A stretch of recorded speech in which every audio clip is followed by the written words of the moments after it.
There's a Glaswegian expression. If I said it in Glaswegian, you would never understand it. But translated into English, it's a kind of threat in jest. It says this: when someone says to someone else, I'm going to give you your head in your hands to play with. It's meant to frighten you. Put your head in your hands to play with. And that's what the God of Israel does with Dagon. Christians like to place blame on secular education and popular culture, but the church itself is often hostile toward God and disobedient to His word. Take, for example, the Israelites, who tried, quite literally, to put God in a box.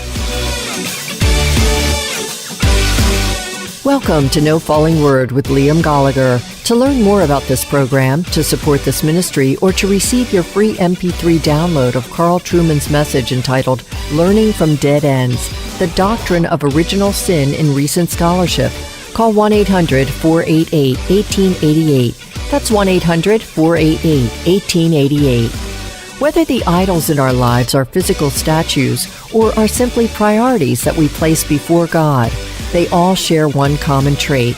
They are given life by the people who worship them. 1 Samuel 5. Here's the story so far. Quite exciting. The Philistines were attacking the Israelites. The Israelites didn't pray about it, but they decided that what they needed to do was to go and attack the Philistines. They did that. The Philistines defeated them. They were absolutely trounced. So they wondered what they should do now, and they thought, well, we didn't bring God into the scenario the last time. Let's do it now. So they went to the shrine and they brought out the box, the Ark of the Covenant, and they decided, if we take the box with us, then God will go with us too, because wherever the box goes, God goes. And they went into battle carrying the box with their minds filled of all those great heroic incidents in the past. How when they were coming into the promised land, the Jordan stopped and across the Jordan they went. How it was that when they were going round Jericho, carrying the box, the Ark of the Covenant, they gave a shout of joy and the walls of Jericho came down. So they were motivated, they were believing, they had the box, the Ark of God with them, and they go into battle confident that God will come to their rescue. After all, He was the God of Israel, and He was the God who had a history with Israel, and that history led them to believe that God would never let them down. And they were absolutely demolished by the Philistines. Demolished. They were sent home, running in all directions back to the places they'd come from, and as they were running, they'd no time to bother about the ark. They left the box on the field. That's a scenario that we find ourselves with now as we come to this 5th chapter, the distress of the people of God. And the ramifications of the loss of the ark sent shock waves throughout Israel. The attack led to the death of Eli's children. The news of the rout in battle led to Eli's death and the premature birth of a baby whose name was Ichabod. The glory has departed from Israel. So that's the passage that we've come to today. It's an interesting story, but we open the passage with the distress of God's people. You see, when you take an Old Testament story and you apply it to us, and you read about a nation and things happening to a nation, you don't apply it from Israel to America or Britain or any other nation. You apply it to the holy nation, that is, to the church today. This is the church then. This is the assembly of God's people. These are the people who belong to God. So the lessons we learn from Israel, the New Testament tells us, were written for us. We're to learn the lessons today. What do we learn? Right at the beginning of chapter 5, we find the church of God in a parlous state. And it is the frequent mistake of God's people to think that somehow God is obliged to be on their side, no matter how unbelieving of His truth they are, no matter how disobedient to His word they are, that somehow or other God is obliged, for the sake of His own name and His own glory, always to turn up on our side and fight our battles for us. There are parallels with the church today. We find ourselves, very often the church finds itself overcome by its enemies, scientism, the idea that science has all the answers, and actually has equivalent status to the Bible or to our faith, and it has trounced us so many times and rubbishes very often the idea of a creator. Materialism boasts that it has your heart. It has your heart more than Christ has your heart. It has the hearts of the people of God ensnared in its grip. Or secularism, which has effectively banished Christianity from the public square in so much of the Western world and convinced Christians that they have absolutely no contribution to make to society as a whole. So the church finds itself in distress. And what does the church do when it finds itself in distress? Well, it starts to moan and complain and groan and blame everybody around it. It blames the world. The world is bad. The world is evil. The world is hostile to God. Well, the world's always been hostile to God, actually. It's never stopped being hostile to God. We blame the world. We blame technology. We blame social mobility, religious pluralism, secular education, popular entertainment, rock music, classical music, any kind of anything, in order to explain why it is that the Church of God is not doing as well as it used to do. And you'll have heard these things. You'll have heard them in Christian newspapers or Christian programs or read them in Christian books. But here's the lesson we learn from the Old Testament that is echoed in the New Testament, and it's simply this. When the church finds itself in distress and humiliated in this way, very often it is due to some inherent internal weakness within the church itself. I mean, this is what Jesus is saying to the churches in Turkey. You remember when he addresses 7 of those churches, selective of all of the churches, and he warns them. He says to them, I'm sending you a word. I'm sending you a message. I'm sending actually a letter to you as an individual church. It's my word, and the Spirit has inspired it, and it's coming to you, and unless you repent, unless you take my word seriously, what I'm going to do is I'm going to remove your lampstand. That is the very thing that makes you exist as a witnessing, living representation and ambassador of my kingdom. I'm going to take it away altogether. You think Jesus was kidding? Do you think he was merely pretending?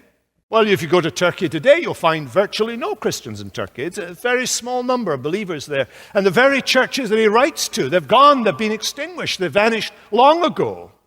Whenever the Church of Jesus Christ is in rebellion against its own Lord, when it's not submissive to its own Lord, when it doesn't believe its own stuff, and when it doesn't practice what it preaches, the church may very well find itself in the kind of distress it found itself back then when the Philistines were attacking it.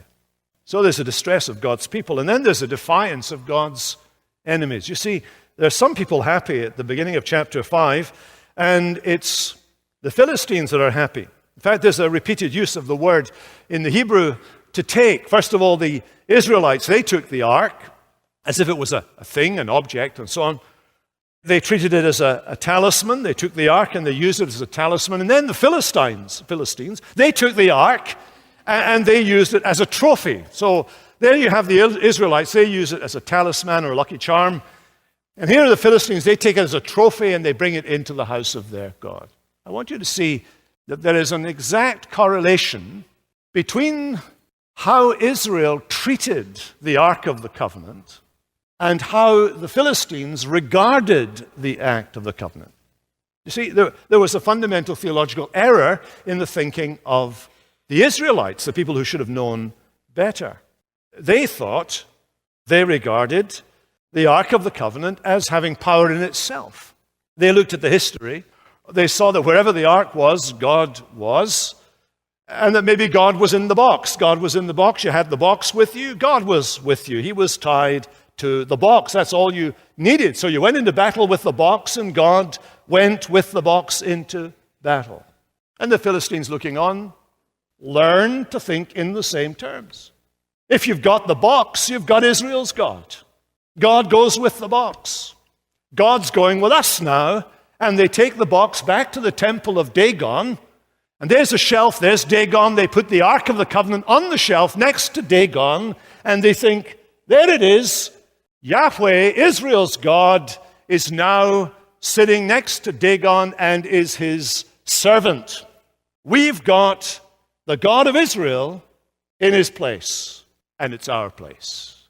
In other words, the way the children of Israel thought about God, behaved about God, reflected in what they did with the Ark of the Covenant, led an unbelieving nation to regard Israel's God as no better than its own.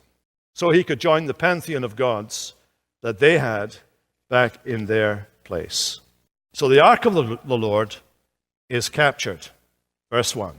And they brought it from Ebenezer to Ashdod, from a place of blessing to Ashdod, the center, and they were rejoicing in this. They had defied the God of Israel, and they'd won. Now, interestingly, this is very interesting, isn't it? This idea of defying God. We find it today, especially in the writings of the New Atheists. The New Atheists books that have been very popular, certainly in the UK and I believe here in the US, very popular. Some of the later books that have been written, they hear people who are defying God, who doesn't exist in their rules, but they're quite proud of their defiance. In fact, they feel that they're being very, very bold to defy God, who doesn't exist. They're being very courageous. These Philistines, they felt very bold, very courageous, because they had overcome the God of Israel, who was now nothing in comparison to their God. Many of the new atheists feel that in rubbishing Christianity, they have got God in a box, and they feel that by attacking the God who doesn't exist, they feel quite proud of their own boldness. In the passage, the verbs each have the God of Israel as their subject. They captured, they brought, they took, and they set up the ark alongside Dagon, their God. And you can see why they were so pleased. The kind of pleasure that perhaps the Western elites have as they regard Christianity today. Churches emptying. Christianity now, by Christians, reserved as a kind of nice private faith that we celebrate in our private clubs, who've given up the world, have resigned any hope of ever having influence over society again. I mean, what do? We hand them in a plate. We deny core doctrines. They're very glad when we do that. If we deny creation, they're very glad to take our denials. We deny the authority of the Bible. They're very glad to take that. The world hasn't changed. The world never loved the things of God. The world never had any affection for the God and Father of the Lord Jesus. There may have been a time when there were more Christians and we had more influence and they didn't say it so much, but they never loved the things of God. Dr. Martin Lloyd-Jones, in a sermon on this chapter, suggested the Philistines take on a different shape in different times. Sometimes it's a power with military force, other times more subtle as it is today. Well, you have the defiance of God's enemies. And then the third thing you have in this passage is the display of God's superiority. And he does that in a number of ways. He does that at the end of chapter 4 by breaking into the world and disturbing the calm of people's lives. He is at work in chapter 4 among his own people, the Israelites. He topples their leaders. He brings them to nothing. Eli falls from his place and breaks his neck and dies. God's at work among his own people, judging them. It's not always a bad thing when God takes out leaders in the church of God who are disobedient to him. But Eli wasn't the only thing, the only one who fell over and broke something in this story. In chapter 5, we read something else happened. And the author of this story has a great sense of humor. He wants you to capture the humor of what he's doing. So here they are. One day, they bring the Ark of the Covenant, put it on the shelf beside Dagon. They go away for the night. They have a sleep. They get up in the morning all ready to go to the worship place, have their worship, make their morning sacrifice. They come all ready for the action. They walk into the worship place, and there is the Ark of the Covenant on the shelf, and there, lying on the ground before it, face down, before the Ark of the Covenant, is their god, Dagon. All disconcerting, isn't it? Very disconcerting. To be lying face down before another god, as they saw it. This is the ultimate humiliation. Here is Dagon humiliated before Yahweh. Yahweh somehow or other, without any head, hands, or anything, appendages, just a box, has managed to unseat Dagon from his throne. Now, they went in that morning thinking, this is Dagon's day, and they discovered it was Yahweh's day. And you see in the text how the writer emphasizes this at the beginning. When they capture it, it's only the ark of God. But now they see he's reminding us of the special significance of the ark. It's the ark of the covenant of the Lord, of Yahweh. That's the first time since the defeat that it's been described that way. And the author thinks this is hilarious. Apparently what they do is they pick up Dagon and put him back on the shelf. And they adjust him a little bit. Adjust him down. There he is. That's what we do with our gods. They fall, we put them back in their place. He wants you to enjoy that. Later on, Isaiah, when he's talking about the idols of the nations, puts it like this when he talks about Babylon's idols. They lift it to their shoulders, they carry it, they set it in its place, and it stands there. It cannot move from its place. Idols never, ever are able to do anything on their own. They're a joke. Unbelief has an irrational dimension to it. Unbelief overlooks the order and purpose and meaning that other people see in human life. And whether it's a literal idol or a theoretical idol, whether it's something that's captured your heart, it has no life of its own. You have to feed it. You have to feed the habit. You have to pour money into it, energy into it, time into it. An idol has no life, no standalone life of its own. You give it life, it can't do anything. You lift it up. You put it on the shelf, back in its place. It's the ridiculous nature of unbelief. No wonder Psalm 2 says, the one enthroned in heaven laughs them to scorn. Well, it gets worse. He's in his place. They get on with their day. They go to bed. Next morning, they come in. There's the ark of the Lord on the shelf. There's Dagon on the ground. There's Dagon on the ground, no head. He's lost his head and his hands. And it's only the stump of Dagon that remains. You know what the Hebrew says? Only Dagon remained. It says in the ESV, the trunk. Actually, only Dagon remained. Dagon was still there, you see. He didn't need his head or his hands because he never used them. But Dagon was still there. Still there. God had overwhelmed him, overcome him, defeated him. We know this from the ancient Near Eastern records, that gods like Dagon, if a nation captured or overran another nation, the god demanded, or the people thought the god demanded, that you bring him the heads of some of the leaders of those nations, literally. Cut the heads off and cut the palms of the hands off and bring them as an offering and a sacrifice to the god Dagon. And here's God, as it were, using this very activity of theirs, reversing it on them, and there he is, presenting himself. The God of Israel, without head, hands, or feet, or anything, apparently, is able to decapitate Dagon and humiliate him utterly before him. The writer can't help himself. He goes on to tell you, this is why the priests of Dagon and all who enter the house of Dagon into the sanctuary do not tread on the threshold of Dagon. Dagon was there. If you stand there on the threshold, you're going to stand on him. So they maybe erected some bricks and a plank of wood or something, a board of wood, so they could kind of step over it without standing where Dagon had fallen to this very day. That's how ridiculous it was. And as a result, God begins to do something frightening in the land. The number of phrases used here, the hand of the Lord was heavy on them. The hand of the Lord was strong against the people of Philistia. Now, these people should have known better, shouldn't they? If you were here last time, you'll remember that in chapter 4, when the Philistines were coming to battle against the Israelites, and the Israelites brought out the ark, and they shouted with great joy at the arrival of the ark, the Philistines thought a god is among them, and they were terrified because they remembered stories. They remembered stories about Israel. Chapter 4 tells us they remembered that Israel was brought out of Egypt by a mighty hand, the mighty hand of God, and God displayed signs and wonders of his presence. God defeated all the Egyptian army, this massive army of Egypt. And he brought these people out safely into the promised land. God did all that. They remembered those stories. They thought to themselves, well, if that God's on their side, we're done for. That's how they'd got into battle.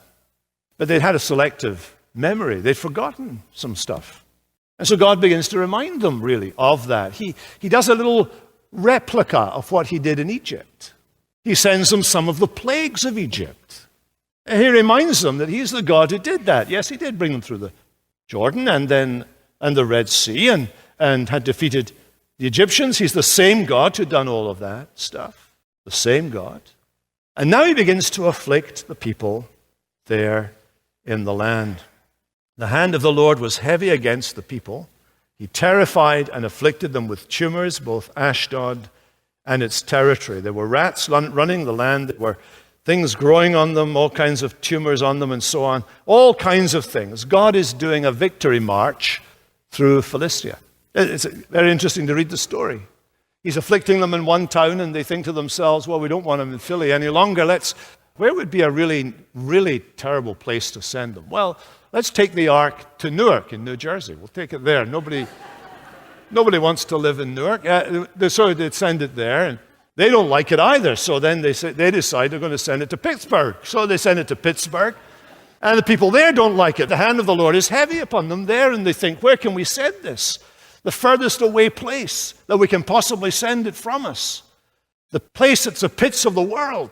Let's send it to Buffalo. It's right on the border there. It's virtually not in our country any longer. Let's send it there. They send it as far away as they can, still within Philistia, on the borders of Israel. There's no comparison between Canada and Israel, I can tell you that. But in the borders between Philistia and Israel, they send it right to the border and they leave it there. And still the hand of the Lord is heavy upon the people.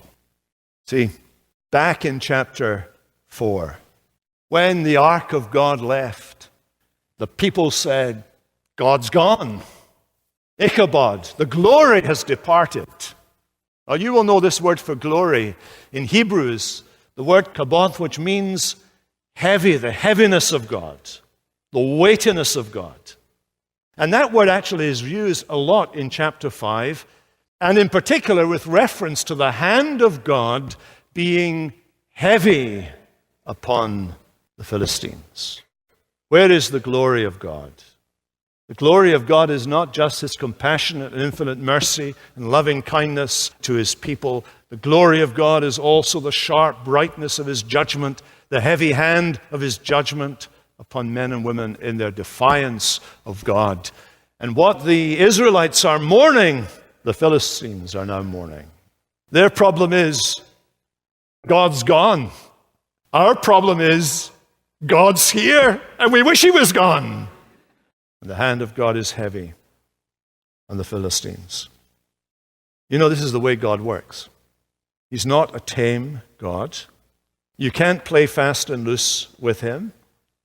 You can't take the symbols of his presence and use them as a kind of mascot. You can't diminish the idea of God among ourselves without that having or sending a signal to the world. It matters what kind of thing we're saying about God to the world, because if we have no sense of God's majesty and God's glory and God's greatness, the world will pick that up. The world will soon pick those vibes up, and it will treat us and our thoughts of God with the same inconsequentialness. You as a church, we as a church, the people of God in this nation today, dare not treat the Word of God with contempt, or the church of God with contempt, or treat God as if he's just another celebrity performing another little thing for us. We don't really expect God to do anything great any longer. The greatest thing that God can do for us is give us a nice worship time. Is that all he can do? You'd think that's all he can do. Once we start treating God like that, you see what happens is God goes off and does his stuff on his own without us. No Falling Word features the teaching of Dr. Liam Gallagher and is produced by the Alliance of Confessing Evangelicals. Liam is the pastor at 10th Presbyterian Church in Center City, Philadelphia, where he teaches from God's Word each Sunday at 9 and 11 a.m. and again during an evening service at 6:30 p.m. You're invited to come and worship with the congregation of 10th Presbyterian anytime. You'll find the church at 17th and Spruce Streets. If you enjoyed today's broadcast, then you'll love today's free gift for our listeners. In a message entitled Learning from Dead Ends, the Doctrine of Original Sin in Recent Scholarship, Dr. Carl Trueman expounds on the theological concept of total depravity. A free MP3 download of that message is yours today when you simply call us at 1-800-488-1888. Again, the number here is 1-800-488-1888. We look forward to hearing from you. Are you interested in learning more about what's offered by the Alliance of Confessing Evangelicals? We can answer all of your questions when you call us today to request your free gift. Or you can browse our website, nofallingword.org, for more information about our parent organization and its resources and events. Consider making a tax-deductible gift while you're online. By supporting this ministry financially, you make it possible for us to continue airing broadcasts. If you prefer, you can even give right over the phone when you call 1-800-488-1888. We want to thank you in advance for your generous support. Join us again next week for another broadcast of No Falling Word. We'll learn a few lessons from the Philistines, and we'll find out why Liam claims there's really no such thing as atheism.